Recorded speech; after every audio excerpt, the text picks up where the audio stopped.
Pa već drugu godinu za redom Ministarstvo prosvete i kulture zajedno sa Zavodom za udžbenike organizuje ovakav jedan vid kampanje. Kampanja je pod nazivom Čitajmo zajedno. Postiče građanstvo da kupuje najbolje klasike u izdanju Zavoda za udžbenike, pa i druge.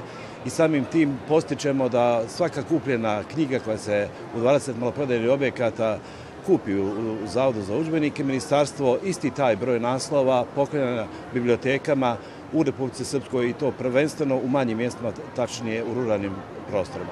Dakle, imali smo priliku da i prošle godine ne samo građanstvo, nego i lokalne zajednice uzmu učešće u ovakvoj kampanji, što je za svaku pohvalu, a cilj i prvenstveni poticaj je da se svi klasici srpske književnosti iščitavaju i da naš narod ima priliku da takve naslove ima u svojim rukama. Koliko je biblioteka dobilo do sad te knjige?